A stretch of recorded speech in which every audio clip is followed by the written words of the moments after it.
आज के इस लेक्चर में मैं आपसे बात करने वाला हूं कूलम्ब्स लॉ की। दो चार्जेस के बीच में जो इंटरेक्शन होता है उसके बीच में कितनी फोर्स आती है उसके बारे में बात करने वाले हैं। एक प्रोटॉन हो एक इलेक्ट्रॉन हो, दोनों को r डिस्टेंस से सेपरेट कर दिया हो तो कितनी फोर्स आएगी, इसके बारे में बात करने वाले हैं। बहुत मजा आने वाला है। जल्दी से कॉपी पेन निकालो, शुरू करते हैं।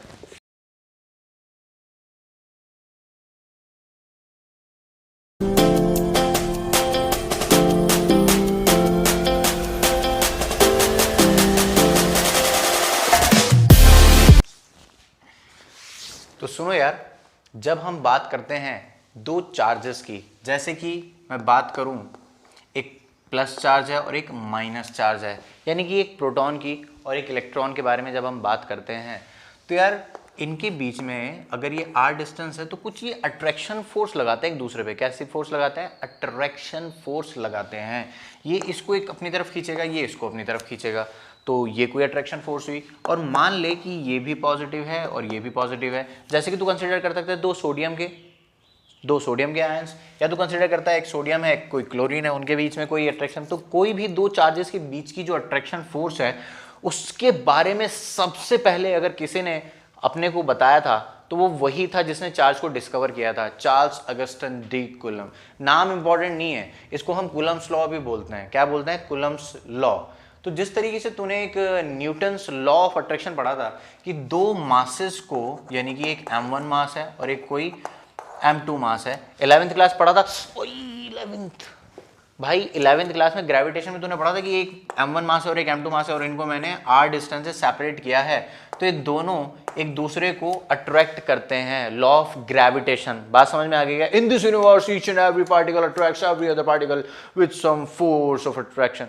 तो वही वाला, उसी कहते हैं हम लॉ ऑफ अट्रैक्शन। तो यहाँ पर एक फोर्स का एक न्यूटन ने एक लॉ दिया था कि दो मासेस आपस में एक दूसरे को कितनी फोर्स से अट्रैक्ट करते हैं। इसी तरह कूलम ने भी अपने को ये बताया कि दो चार्ज पार्टिकल अगर r डिस्टेंस से सेपरेट हों तो कितनी फोर्स से अट्रैक्ट कर रहे होंगे। लेकिन एक कंस्ट्रेंट है यहाँ पर कि दो चार्ज पार्टिकल पॉइंट चार्ज होने चाहिए। बात समझ में आ गई क्या? तो कूलम्स लॉ ने अपने को क्या बताया? gives us idea, gives us mathematical, Coulomb's law gives us mathematical analysis of force of interaction, मतलब इंट्रैक्शन जितनी फोर्स से कर रहा हूं उनके बीच का इंट्रैक्शन, तो force of interaction between two point charges. Important ये है, the two charge particles must have small dimensions. बात समझ में आई आपको? उन चार्ज पार्टिकल्स की जो डायमेंशंस होनी चाहिए वो बहुत कम होनी चाहिए। सर इस पॉइंट चार्ज की डेफिनेशन ना मुझे क्लियर नहीं हो रही। क्या मैं इसको सिर्फ पॉइंट मानूं? और पॉइंट तो कोई एग्जिस्ट करता ही नहीं, प्रैक्टिकली तो पॉसिबल है ही नहीं। एक इलेक्ट्रॉन है या बहुत सारे इलेक्ट्रॉन है, वो कहीं पे जुड़ेंगे तो उसका कुछ साइज तो होगा ना। मैंने कहा हाँ बिल्कुल, लेकिन बात सुन, पॉइंट चार्ज किनको कहा जाता है? देखिए, बॉडी है, एक कोई पार्टिकल है, उसका कोई डायमेंशन है, लेकिन एक दूसरा चार्ज पार्टिकल है वो इससे r डिस्टेंस दूर है। तो अगर मैं तुझे कहूँ कि इसकी जो डायमेंशन है वो l है, इसकी डायमेंशन l ले ली, और यहाँ पे एक r है और इसकी डायमेंशन भी कुछ है वही इतनी। अगर मैं कहूँ कि l बहुत बहुत बहुत छोटा है r के कंपैरिजन, अगर जिस वो इंट्रैक्शन फोर्स हम निकाल रहे हैं दो चार्ज पार्टिकल्स के बीच में, अगर उन दोनों के बीच में सेपरेशन उनकी डायमेंशन से बहुत ज्यादा है, तब हम कह पाएंगे कि ये पॉइंट चार्जेस कंसीडर करे जा सकते हैं। तब आप इनकी डायमेंशंस को इग्नोर कर सकते हो। तो हमारे कूलम ने ये कहा कि मैं इंट्रैक्शन फोर्स का एनालिसिस दूंगा, लेकिन वो दोनों चार्ज पार्टिकल पॉइंट होने चाहिए, पॉइंट साइज होने चाहिए। बात समझ में आ गई क्या?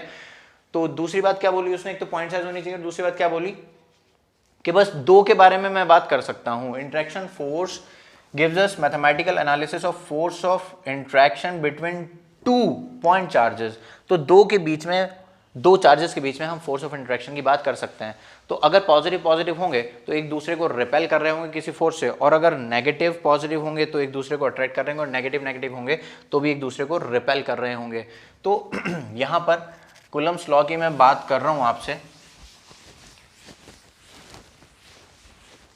तो कूलम्ब्स लॉ में दो चार्ज पार्टिकल हैं। हमने ऐसा कंसीडर किया कि एक कोई चार्ज पार्टिकल है Q1 और दूसरा कोई चार्ज पार्टिकल है Q2, और इनके बीच में जो सेपरेशन है वो R है। इनके बीच में जो सेपरेशन है वो क्या है?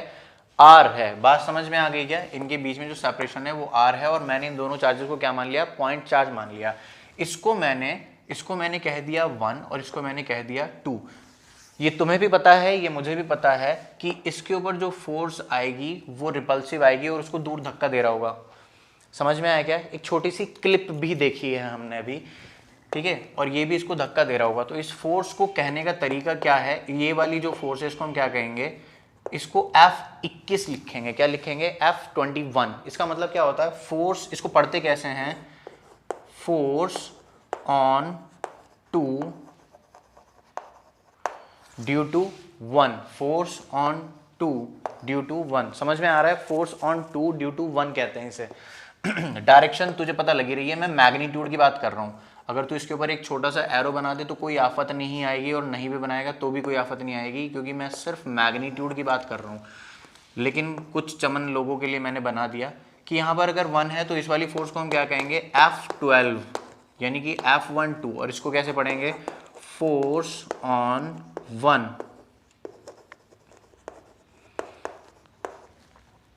Force on 1 due to 2, force on 1 due to 2।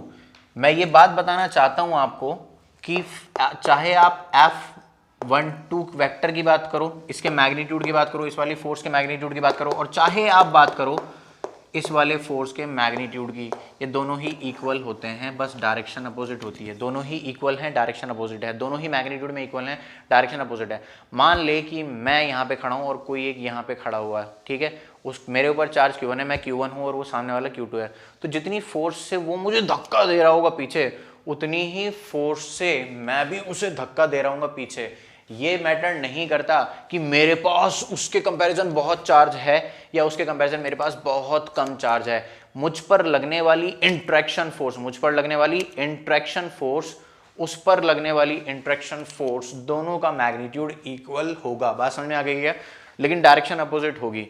तो कूलम्ब्स लॉ ने अपने को कुछ बातें समझाई। ये हमने मैथमेटिकल एनालिसिस करके ही सीखा कि जो इस वाले चार्ज पे फोर्स आएगी और जो इस वाले चार्ज पे फोर्स आएगी वो दोनों मैग्नीट्यूड वाइज इक्वल होंगी। ये लिखा है आपके सामने। तो इसकी बात करते हैं। मैंने कहा चल अच्छा, अगर इक्वल हैं तो let's say magnitude is equals to F, और इसको मैंने एफ सी कह दिया, कूलम्बिक फोर्स। कौन सी फोर्स? Coulombic force. और इस कूलम्बिक फोर्स को हम एफ ई के नाम से भी जानते हैं, इलेक्ट्रोस्टैटिक फोर्स। ठीक है, तो कहीं पे ऐसी लिखी हुई दिख जाए तो electric force, electrostatic force, Coulombic force, ये सारे इसी के नाम है।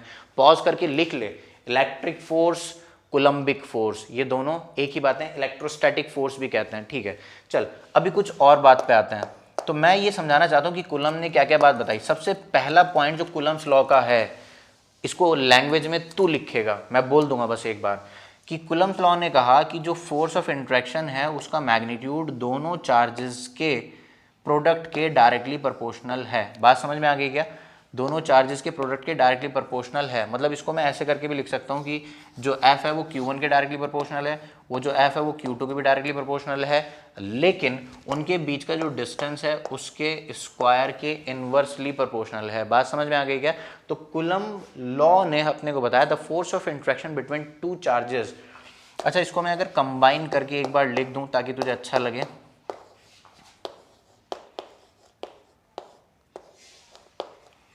तो ये लिखा हुआ है, तो बहुत ध्यान से सुन। The force of interaction between two charges, the magnitude of force of interaction between two charges is directly proportional to the product of magnitude of two charges। ध्यान से सुन मेरी बात, मैं मैग्नीट्यूड की बातें कर रहा हूं। मैं दोबारा से चलता हूं, मेरे साथ साथ चल। The magnitude of force of interaction between two charges is directly proportional to the product of magnitude of two charges and inversely proportional to the square of distance between them. बात समझ में आ गई है? तो यही कूलम्ब लॉ है, ठीक है। आपने शायद इस बात को नोट कर लिया होगा, तो मैं रब करने वाला हूं। तो हमने क्या देखा, F is directly proportional to Q1 Q2 by R square. F is directly proportional to Q1 Q2 by R square. या हम उधर भी लिख सकते हैं, बहुत ध्यान से दिख रहा है, ठीक है। तो यहां पर भी लिख सकते हैं कि यार इस वाली जो हमने ये एक्सप्रेशन को लिखा, हम इसी को अब यार यहाँ पे ना एक प्रोपोर्शनलिटी लगी है, प्रोपोर्शनलिटी हटानी है और एक कोई कांस्टेंट लगाना है, प्रोपोर्शनलिटी हटानी है और कोई कांस्टेंट लगाना है। तो हम इसकी क्या बात कर सकते हैं, F मैंने यहाँ पे ना एक कोई कांस्टेंट कैलकुलेट करके रखा है यहाँ पे, और वो एक्सपेरिमेंटली फाउंड है। और वो क्या है, experimentally found, experimentally found, experimentally EXP, experimentally found. तो मैंने कोई एक k लिख दिया यहाँ पे, और यहाँ पे क्या कर दिया, Q1 Q2 divided by R square. Class 12th की लाइफ लाइन है ये formula, K1 Q2 by R square, K1 Q2 by R square, K1 Q2 by R square, और यूनिट क्या हो गई, Newton. K1 Q2 by R square, unit क्या हो गई Newton, K1 Q2 by R square. तो सर मैं इस वाली फोर्स के मैग्नीट्यूड के बारे में बात करूं तो भी Q1 Q2 by R square, और अगर मैं इस वाली फोर्स के मैग्नीट्यूड की बात करूं तो भी Q1 Q2 by R square. ये FCE है सब जगह, ये सब जगह FC कूलम्बिक फोर्स की ही बात चल रही है। बात समझ में आ गई क्या? तो चाहे F12 की बात करो और चाहे F21 की बात करो, तो फाइनली इस बात को देखो कि F12 का मैग्नीट्यूड और F21 का मैग्नीट्यूड किसके इक्वल आ गया, Q1 Q2 by R square, और ये रही फोर्स की यूनिट न्यूटन। बात समझ में आ गई? अब मैं इसी बात से आगे का डिस्कशन लेकर जाने वाला हूँ कि ये K कौन है। जैसे कि याद कर, वहाँ पे Gm1 M2 bye R square होता था। अगर दो मासेस हैं तो उनके बीच में जो फोर्स ऑफ इंट्रैक्शन होती थी, तो उसको तो कैसे लिखता था, Q1 Q2 bye Gm1 M2 bye R square. कैसे लिखता था, Gm1 M2 bye R square. तो उसी तरह यहाँ पर भी K है, जैसे वहाँ पर मैं लिख ही देता हूँ, बहुत ध्यान से देख। यहाँ पर जो ग्रेविटेशनल फोर्स होती थी, क्या वो Gm1 M2 bye R square होती थी। तो इसको तो क्या बोलता था, ग्रेविटेशनल कांस्टेंट, और इसकी कोई वैल्यू होती थी 6.67 × 10⁻⁻11 न्यूटन मीटर स्क्वायर पर kg स्क्वायर। तो बिल्कुल उसी तरह यहाँ पर जो K है उसकी भी एक वैल्यू है। ये भी एक्सपेरिमेंटली फाउंड थी, तो उन्हें तब भी सवाल नहीं किया था कि ये कहाँ से आई, तो आज भी मत कर, ये एक्सपेरिमेंटली फाउंड है। तो K इज इक्वल टू 9 × 10⁻⁹। बस यूनिट देख उसकी क्या आ जाएगी, देख यूनिट देख कि जब यहाँ पर ये फोर्स लिखी हुई है, ये न्यूटन है, और चार्ज की यूनिट क्या हो गई, कूलम, चार्ज की यूनिट क्या हो गई, कूलम, और इसकी यूनिट क्या हो गई, मीटर स्क्वायर। तो K की यूनिट क्या बन जाएगी, बहुत ध्यान से देख, न्यूटन के, ये फोर्स है ना, ये न्यूटन मीटर स्क्वायर पर coulomb square, Newton metre square पर कूलम स्क्वायर। बात समझ में आ गई क्या? तो K की यूनिट जो अपने को मिल गई, जो वैल्यू मिल गई, वो क्या है, 9 × 10⁻⁹ न्यूटन मीटर स्क्वायर पर कूलम स्क्वायर। लेकिन एक बात बहुत ध्यान से सुनना, ये K मीडियम डिपेंडेंट होता है।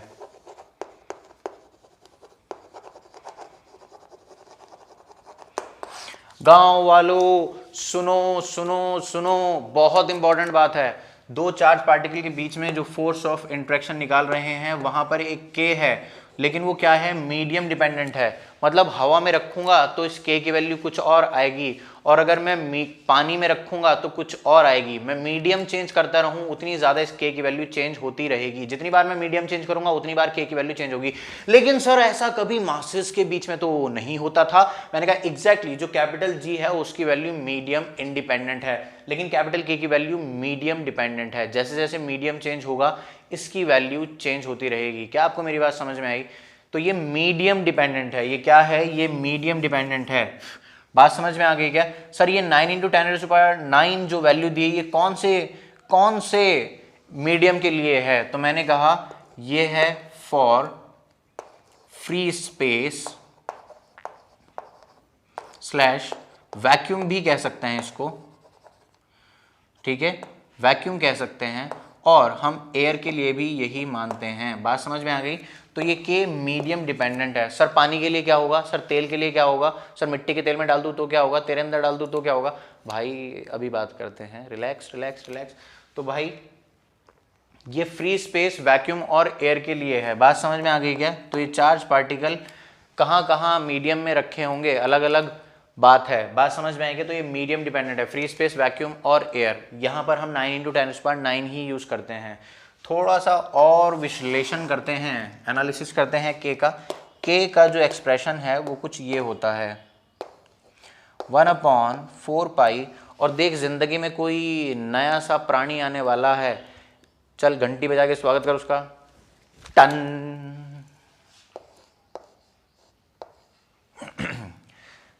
ये जो मैंने देख बड़ा सा बना के दिखाता हूँ, ये जो मैंने एक बड़ा सा सी बनाया, बीच में से डंडा निकाला और यहाँ पे एक गोला बना दिया, इसका नाम है एप्सिलॉन नॉट। Epsilon not. हाँ हाँ हाँ सर मैंने देखा इसको किताबों में, हाँ वही है। सी है, बीच में से एक उसके पेट में से ऐसे डंडा निकाल और एक गोला बना दिया, इसको क्या कहेगा? Epsilon not. बात समझ में आ गई क्या? इसका भी कुछ नाम है, मैं बताता हूँ तुझे। बेसिकली इसकी वैल्यू है 9 × 10⁹ ठीक है। ये है न्यूटन मीटर स्क्वायर पर कूलम स्क्वायर। सर ये एप्सिलॉन नॉट कौन है? ये एप्सिलॉन नॉट कौन है? तो इस एप्सिलॉन नॉट का जो नाम है वो लिखने जा रहा हूं मैं, बहुत ध्यान से सुनना।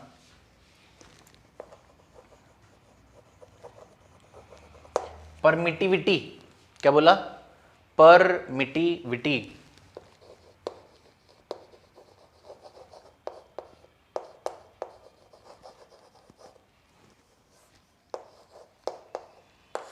Absolute permittivity of free space और वैक्यूम और एयर। समझ में आई बात? तो ये एप्सिलॉन नॉट का नाम है absolute permittivity of free space और वैक्यूम। मतलब इसका बेसिकली जो नाम है वो है परमिटिविटी। क्या है ये? परमिटिविटी। क्या नाम है इसका? परमिटिविटी। फ्री स्पेस के लिए डिफाइन होती है, तो हमने इसको एप्सिलॉन नॉट बोल दिया। बात समझ में आई क्या? Absolute permittivity. स्क्रीन को पॉज कर जल्दी से नोट कर।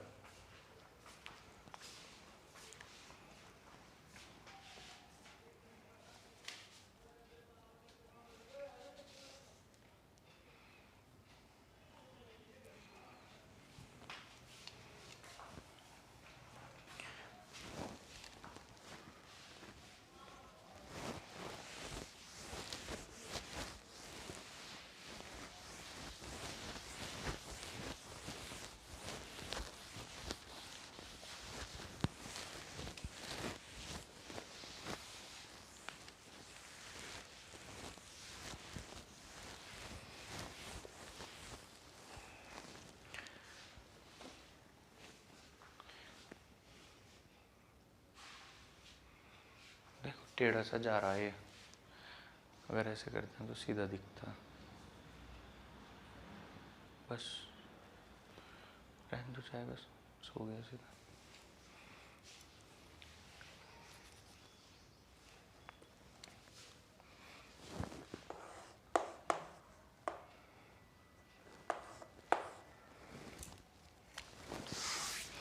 तो इस एप्सिलॉन नॉट को हम कहते हैं, नीचे लाऊंगे थोड़ा सा,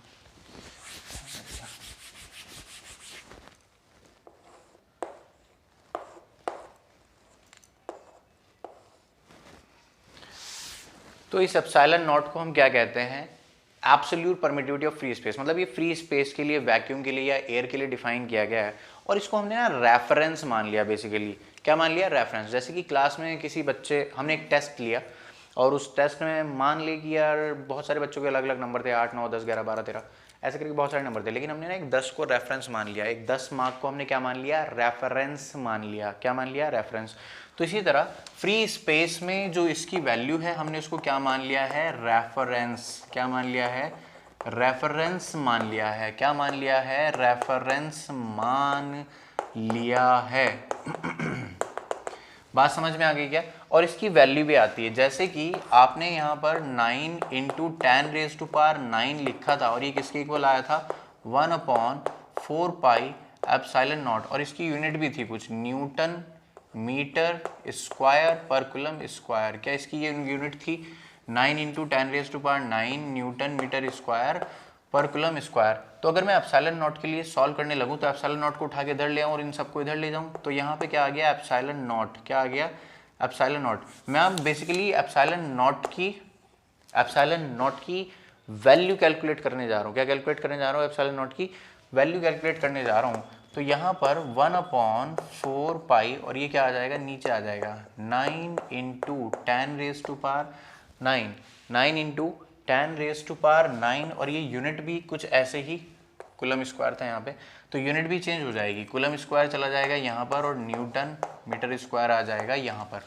तो बेसिकली जब हम इसको सॉल्व करेंगे, इस पूरी वैल्यू को जब हम सॉल्व करेंगे तो क्या आता है हमारे पास? 8.85 × 10⁻⁻12 coulomb square divided by Newton metre square. समझ में आई बात आपको?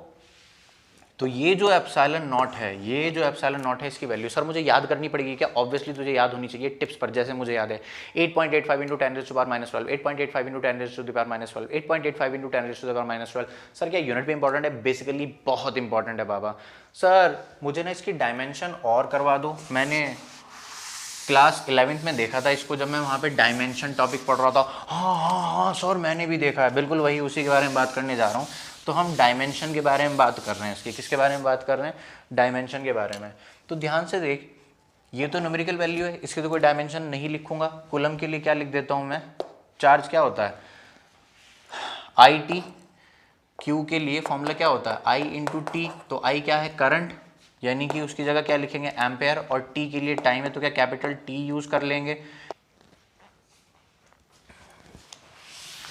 तो परमिटिविटी ऑफ मीडियम की डेफिनेशन लिख रहे हैं बेसिकली। किसकी डेफिनेशन लिख रहे हैं? परमिटिविटी ऑफ मीडियम की। परमिटिविटी ऑफ मीडियम की डेफिनेशन लिख रहे हैं। फिर खत्म करते हैं इसको जल्दी से।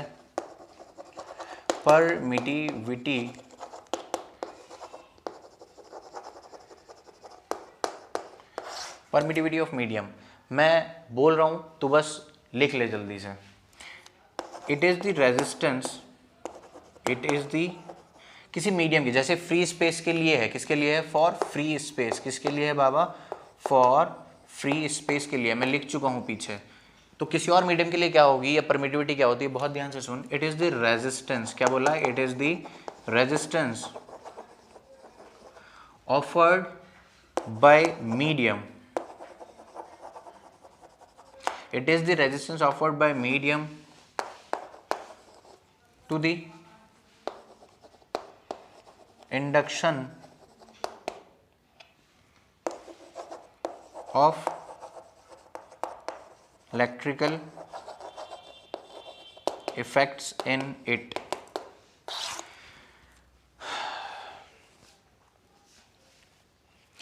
तो मैंने तुझे जो समझाया बहुत ध्यान से सुन। किसी मीडियम का अपोज होता है कि उसके अंदर इलेक्ट्रिक फील्ड, मतलब उसके अंदर जो इलेक्ट्रिकल इफेक्ट्स हैं वो कितना इंड्यूस हो जाए, उसके लिए रेजिस्टेंस करता है वो। तो किसी मीडियम का अपोजिशन कि उसके अंदर इलेक्ट्रिकल इफेक्ट्स इंड्यूस्ड ना हो, इसी प्रॉपर्टी को, मीडियम की इस प्रॉपर्टी को मैं परमिटिविटी के नाम से जानता हूँ। सर मैं तो इसको रेजिस्टेंस के नाम से जानता हूँ, resistance offered by the conductor to the flow of electrons. बाबा इसी तरह का एक रेजिस्टेंस है जो इलेक्ट्रिकल इफेक्ट्स, जो जैसे चार्जेस इधर से उधर डिस्ट्रीब्यूट हो जाते हैं, जैसे अंदर प्लस माइनस साथ साथ बैठे हैं, लेकिन जैसे कोई चार्ज बॉडी आई तो वो अलग अलग हो गए। तो इस इलेक्ट्रिकल इफेक्ट को इंड्यूस होने से जो मीडियम अपोज करता है, उस प्रॉपर्टी को, मीडियम की उस प्रॉपर्टी को हम क्या कहते हैं?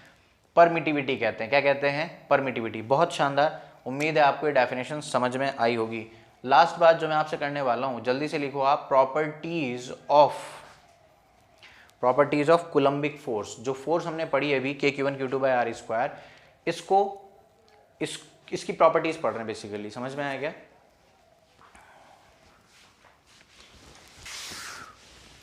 तो जो प्रॉपर्टी है उसमें सबसे पहली प्रॉपर्टी जो मैं आपको बताना चाहता हूं कि Q1 चार्ज और Q2 चार्ज, ये प्रॉपर्टी हालांकि हम बात कर चुके हैं कि इसके ऊपर लगने वाली फोर्स क्या है, वो है F21, और इसके ऊपर जो लगने वाली है वो है F12। तो दोनों ही इक्वल मैग्नीट्यूड है, दोनों ही इक्वल मैग्नीट्यूड है। तो इक्वल हैं। ये बात इस पर डिपेंड नहीं करती कि Q1 Q2 क्या चार्जेस इक्वल होने चाहिए, भले ही कोई बहुत गरीब हो, बहुत अमीर हो, लेकिन जितनी फोर्स से ये इसको धक्का मारेगा उतनी फोर्स से ये भी इसको धक्का मारेगा। तो सर ऐसी फोर्स का तो एक नाम होता है। मैंने कहा हाँ, क्या होता है कि सर जो इक्वल होती हैं मैग्नीट्यूड में और डायरेक्शन अपोजिट होती है, equal in magnitude but opposite in direction, और अलग अलग बॉडीज पे लगती हैं, इनका नाम होता है एक्शन रिएक्शन पेयर। क्या होता है? Action reaction pair. 11th class की दुनिया है ये। एक्शन रिएक्शन पेयर कहा जाता है। तो कूलम्बिक फोर्स को एक्शन रिएक्शन पेयर कहा जाता है। क्या कहा जाता है? Action reaction pair. दूसरी बात क्या है कि सर जो भी बॉडी यहां पर है, चार्ज बॉडी, ये जो दूसरी बॉडी है, इसका सेंटर जो भी होगा और इसका सेंटर जो भी होगा, उस लाइन को ज्वाइन करने वाली एक लाइन, इसका सेंटर जो भी होगा और इसका सेंटर जो भी होगा, उन दो सेंटर को ज्वाइन करने वाली लाइन के अलोंग ही कूलम्बिक फोर्स एक्ट होती है। बात समझ में आ गई क्या? तो इसे हम एक और नाम भी दे रखा है हमने, सेंट्रल फोर्स। इसको हम क्या कह देते हैं?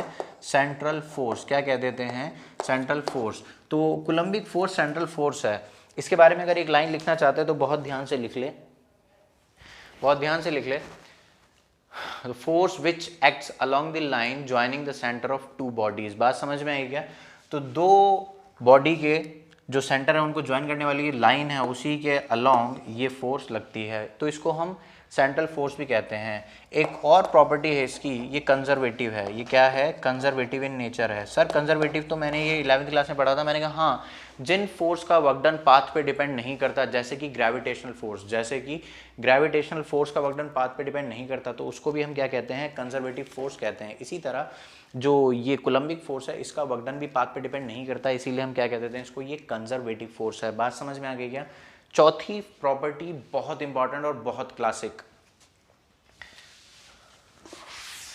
चौथी प्रॉपर्टी कहती है कि किसी तीसरे के आ जाने से दो लोगों के बीच में जो प्यार है उस पर कोई फर्क नहीं पड़ना चाहिए, और ये कूलम्बिक फोर्स अपने को बताती है। उसने कहा कि यहाँ पर एक Q1 है और एक Q2 है, इन दोनों के बीच में जो इंटरेक्शन है, यानी कि F/2 ड्यू टू 1, इस पर the interaction force between two charges does not depends on the presence or absence of third charge।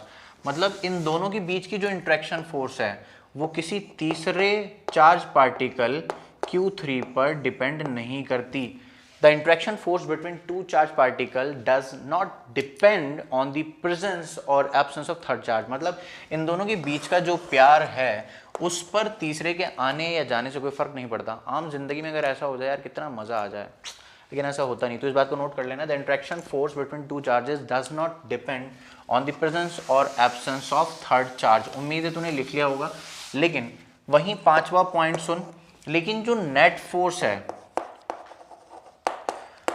while the net force on one particular charge, while the net force ये क्या है बाबा?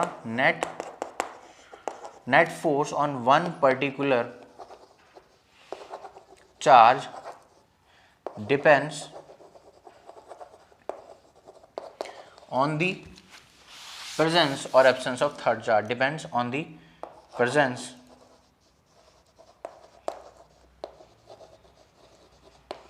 Absence of third charge. बात समझ में आ गई क्या? तो इस बात को मैं ऐसे समझाता हूँ, जैसे तेरे पापा, मम्मी और तू, मम्मी के और तेरे बीच का जो प्यार है वो पापा घर में हो या ना हो इस बात पे डिपेंड नहीं करता। ऐसा नहीं होता कि पापा घर में तो मम्मी ज़्यादा प्यार दिखा रही है, ओले मोले बच्चा, ऐसा नहीं होता। ठीक है, मम्मी का प्यार पापा प्रेजेंट हो या ना हो इस पर डिपेंड नहीं करता। इसी तरह मम्मी घर में हो या ना हो, तेरे पापा का और तेरे बीच का जो प्यार है इस बात पे डिपेंड नहीं करता कि मम्मी है नहीं। नहीं सर, मेरे केस में करता है, जब मम्मी नहीं होती तो मेरे पापा मुझे खूब कूटते हैं। ठीक है, तो मेरी बात सुन यार। खैर मैं प्यार की बात कर रहा हूँ, वो कूटते भी प्यार में, चल मेरी बात सुन। लेकिन अगर मम्मी पापा दोनों घर में होंगे तो तेरे ऊपर जो नेट प्यार बरस रहा है वो बदल जाएगा। बात समझ में आ गई क्या? तो मैं ये कहना चाहता हूँ, the interaction force between two charge particle does not depend on the presence और एब्सेंस ऑफ अनदर चार्ज। लेकिन जो नेट फोर्स है, देख, इस पर 1 ने भी फोर्स लगाई, क्या 3 भी फोर्स लगाएगा? तो इसके ऊपर 2 फोर्स आ गई, F/2 due to 3, F/2 due to 1। क्या इस पर आने वाली फोर्स बढ़ गई? तो नेट फोर्स डिपेंड करती है, while the net force on one particular charge depends on the presence or absence of other charges। बात समझ में आ गई क्या? तो ये वाली बात भी बहुत इंपॉर्टेंट है, प्रॉपर्टी बहुत इंपॉर्टेंट है। बात समझ में आ गई आपको? आखिरी प्रॉपर्टी जिसने मेरी जिंदगी को और आसान बनाया वो है कि सर कूलम्स लॉ ने तो मुझे सिर्फ एक ही इंट्रैक्शन फोर्स बताई, मतलब उसने मुझे सिर्फ 2 चार्जेस के बीच में इंट्रैक्शन फोर्स कैलकुलेट करनी सिखाई। अगर दो से ज़्यादा चार्ज पार्टिकल आ गए तो क्या होगा? ठीक है, जैसे कि मैं यहाँ पे बात करता हूँ कि एक इलेक्ट्रॉन रखा हुआ है और यहाँ पर एक प्रोटॉन रखा हुआ है और इनके बीच में जो सेपरेशन है वो 1 मीटर का है, और मैं आपसे पूछूं कि find the force of attraction on electron due to proton. Find the force attraction on electron due to proton. तो कैसे पता लगाएगा? देख, सिंपल सा फॉर्मूला है, force on electron due to proton मैंने ऐसे लिख दिया FeP सबस्क्रिप्ट में। तो K इलेक्ट्रॉनिक चार्ज कितना है वो 1.6 इंटू 10⁻⁻19 कूलम। सर माइनस में लिखूंगा? मैंने कहा नहीं, सिर्फ मैग्नीट्यूड, क्योंकि मैं मैग्नीट्यूड की ही बात कर रहा हूँ। मैं किसकी बात कर रहा हूँ? मैग्नीट्यूड की बात कर रहा हूँ। तो 1.6 इंटू 10⁻⁻19, फिर सर प्रोटॉनिक चार्ज वो भी इतना ही होता है, तो इसका स्क्वायर कर दो और डिवाइडेड बाय 1 का स्क्वायर, तो तूने निकाल ली बड़े आराम से। बात समझ में आ गई क्या? लेकिन अगर यहाँ पर 2 से ज़्यादा चार्ज पार्टिकल आ गए, अगर यहाँ पर 2 से ज़्यादा चार्ज पार्टिकल आ गए, एक के लिए एक केस, 2 के बीच का इंटरेक्शन तो मैंने तुझे बता दिया, लेकिन अगर 2 से ज़्यादा आ गए, देख बहुत ध्यान से सुन, क्या होगा, मैं रब करने वाला हूँ। अगर 2 से ज़्यादा आ गए, जैसे कि मान ले कि यहाँ पर कोई तीसरा चार्ज पार्टिकल भी आ गया, जैसे कि अभी हम बात कर रहे थे, यहाँ पे कोई दूसरा कोई Q1 चार्ज आ गया, समझ में आया? इसको Q2 नाम दे दो और इसको Q3 नाम दे दो। 3 चार्ज पार्टिकल आ गए, इन दोनों के बीच में जो डिस्टेंस है उसको कह दो R1, इसको कह दो R2 और इसको कह दो R3। तो और मैं नेट फोर्स ऑन Q1 निकालना चाहता हूँ, नेट फोर्स ऑन Q1। तो बहुत ध्यान से सुन, अगर ये भी पॉजिटिव है, ये भी पॉजिटिव है और ये भी पॉजिटिव है, क्या वो उसको कह रहा होगा चल दूर हो जा, दूर धक्का दे रहा होगा? ये भी इसको इसी डायरेक्शन में कह रहा होगा चल दूर हो जा। तो इसको हम क्या कहेंगे? फोर्स ऑन 1 ड्यू टू 3, और इसको हम क्या कहेंगे? Force on 1 due to 2। बात समझ में आ गई क्या? मैग्नीट्यूड कंसिडर कर रहा हूँ, वेक्टर नहीं लगा रहा हूँ। तो सर मैं क्या करूँ? मैंने कहा बाबा तब हम इनको वेक्टोरियली ऐड कर देंगे, इनके बीच का थीटा पता कर लेंगे। थीटा पता होना बहुत ज़रूरी है। तो ये वाला एक वेक्टर है और ये वाला एक वेक्टर है। अब अगर मैं नेट फोर्स कैलकुलेट करने की बात करूं तो यहाँ पर जो F नेट आएगी Q1 पर, तो वो कितनी आएगी? बहुत ध्यान से देखो, बहुत ध्यान से देखो कि F13 का स्क्वायर प्लस F12 का square plus 2F13 F12 cos theta. बात समझ में आ गई? सर ये तो फॉर्मूला वही है, √a² plus b² plus 2ab cos theta. हाँ, वही नेट फोर्स जो ऐसे कैलकुलेट होगी। तो 2 फोर्स से ज़्यादा फोर्स अगर आ जाएं तो हम उनको वेक्टोरियली ऐड कर देते हैं, और कूलम्स लॉ की इस प्रॉपर्टी को हम क्या कह देते हैं? Superposition principle. तो हम ये कहेंगे कूलम्बिक फोर्स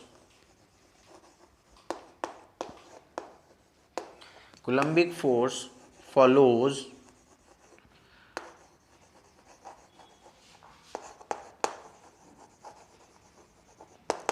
सुपरपोजिशन प्रिंसिपल। समझ में आया आपको? Coulombic force follow superposition principle, मतलब 2 से ज़्यादा फोर्स हों या 2 फोर्स हों तो उनको हम वेक्टोरियली ऐड कर सकते हैं कंपोनेंट फॉर्म, बस जैसे वेक्टर ऐड करते थे वैसे ही। सर मैंने वेक्टर एडिशन नहीं सीख रखा, मैं सिखाऊंगा ना यार, क्लास 11 की भी वीडियोस अपलोड होंगी तो मज़ा आएगा। ठीक है, आज इस वीडियो में इतना ही। नेक्स्ट वीडियो में आपके लिए कूलम्स लॉ की एक न्यूमेरिकल्स वाली अपलोड कर दूंगा कि जितने भी न्यूमेरिकल्स हो मैं उस वीडियो में समराइज कर दूं। तो न्यूमेरिकल वाली वीडियो भी इतनी इंपॉर्टेंट है जितने की थ्योरी वाली वीडियो, क्योंकि पूछा तो न्यूमेरिकल ही जाता है बाबा, चाहे जेई की बात करो चाहे नीट की बात करो। बात समझ में आई क्या? और आजकल तो हमारा जो सीबीएसई है वो भी एकदम चरम सीमा पे है, बढ़िया बढ़िया सवाल पूछ रहा है, कंसेप्चुअल पूछता है। तो थ्योरी बहुत कम होती जा रही है, अप्लाइड पोर्शन यानी एप्लीकेशन पार्ट बढ़ता जा रहा है। तो न्यूमेरिकल वाली वीडियो जरूर देखें। तब तक के लिए वो bye, see you soon, enjoy.